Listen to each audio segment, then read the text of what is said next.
Obama was elected president, and since he got to couple with Nancy Pelosi and Harry Reid to bring us an avalanche of federal spending, an avalanche of new federal debt, and actions that are so irresponsible for our children's future that we can't hardly believe it. But it's happened. It's happened right in front of our eyes. And when I travel around the country, people say to me, we're going to take our country back in 2012. And I say to them, that's too late. It's too late. Look at what's happened in 2 years. We can't afford another 2 years of the Democrats in control of the House and the Senate and the White House. If we want to take our country back for the future of our children, we need to start doing it in 17 days, and you need to do it in Connecticut by electing Linda McMahon to the United States.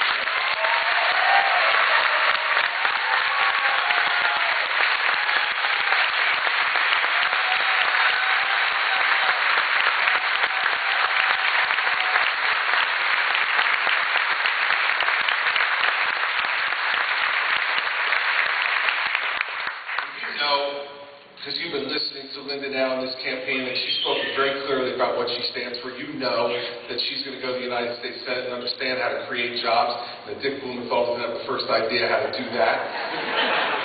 I actually heard him in the debate try to explain how he was going to create jobs.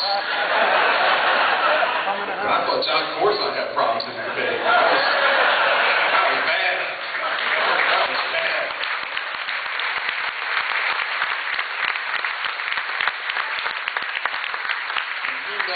That she's going to bring the good business sense and common sense that she's developed over a lifetime of accomplishment and leadership to the United States Senate. You know that's what we need. That's not what I'm here to talk about, because she can talk about that better on her own behalf than I can on her behalf. But what I can tell you is that leadership makes a difference. And who you elect matters.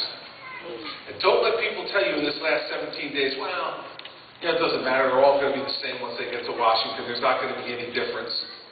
There will be a big difference when you send Linda to Washington. A big difference from sending somebody like Dick Blumenthal to Washington. Because if you send Linda to Washington, she is indebted to no one when she gets there. No one.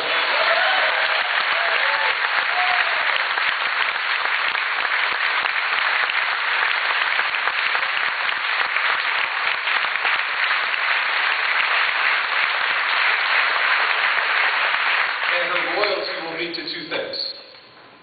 The principles that she has expressed so clearly and eloquently in this campaign, and the people of the state of Connecticut who sent her there to represent them and Connecticut's values on the floor of the United States Senate. You need a United States Senator like that. You need Linda McMahon in the United States Senate, starting in January.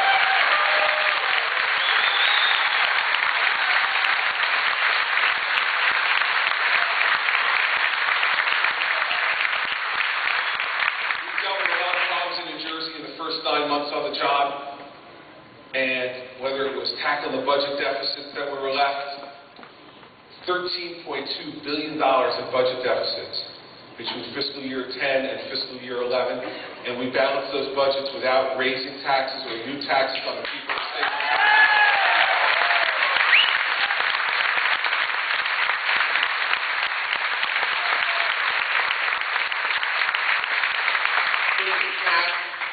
Putting a cap on the highest property taxes in America, no more of an increase than 2% in any year in a state where property taxes have risen 70% in the last 10 years.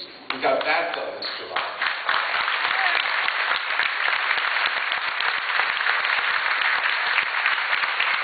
And the reason I tell you this is because we did this with the Democratic legislature. Now, when I was running for office, they said you can't elect a Republican governor because if you do, nothing will get done. You won't be able to trust them not to be in gridlock. They will not do anything positive for the people of New Jersey, so you have to vote for one party or the other. Of course, the people saying that knew that our Senate wasn't up, so they'd have to stick with the Democrats. Well, they were wrong, and we've got lots done. And the same people are going to say, well, geez, you got to send Dick Blumenthal to the Senate because then he'll be able to work better with the White House to do things for Connecticut. You've heard that argument.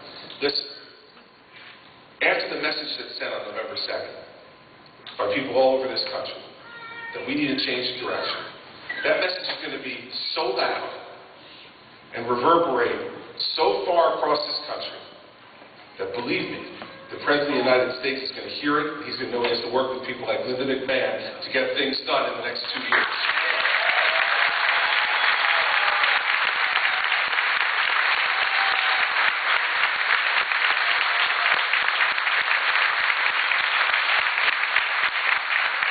So we're getting things done in New Jersey, and we have to do it in Washington.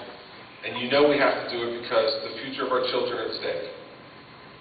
You know, not just what's going to happen in the next year or 2 years, but are we going to be able to look at our kids and say to them, honestly, that the only thing that's going to matter in your success is your effort, is your willingness to work hard, be a good person. Because that's what it was for us. We all experienced a great life in Connecticut, New Jersey, and across this country because our parents and our grandparents fought both at home and abroad for a country where you were determined merely by the gifts that God had given you and the gift that God gave to all of us to be lucky enough to be born in the greatest country the world's ever known.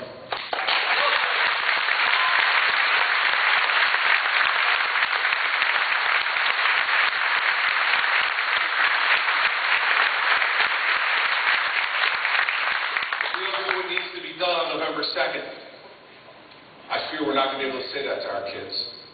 And they're going to judge us. They're going to judge us at this moment of crisis. They're going to say, what did we do? Did we stand up and fight for a better future for them? Or did we say the problems are too hard? And they're too big, and someone else has to fix them? We'll just bury our heads in the sand, assuage ourselves with the creature comforts that we've accumulated in a good life that a great country has afforded us. That's the choice on November 2nd. Are we going to stand up and fight to restore our country to the common sense values that our Republican Party stands for? Lower taxes, less spending, smaller government, less regulation of the government in our lives. Those are the reasons I became a Republican 30 years ago, when I cast my first vote for Ronald Reagan in 1980, and those are the principles that Linda McMahon and I both stand for today, and that she will bring to Washington, D.C. in January of this year for Senator.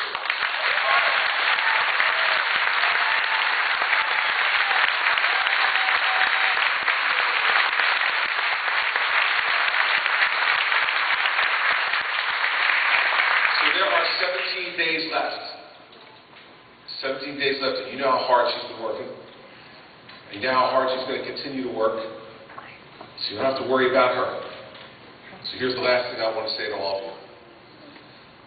I don't want to wake up on November 3rd, and I don't think you do, with Linda McMahon having lost this race by this much. And for you to say that morning, over the last 17 days I could have done more. I could have gone to the phone banks and made the phone calls. I could have gone door to door. I could have spoken to my friends and neighbors, to my relatives and business associates, whether it's at your kid's soccer field, or in the church parking lot, at the supermarket, or when you're picking your kids up from school.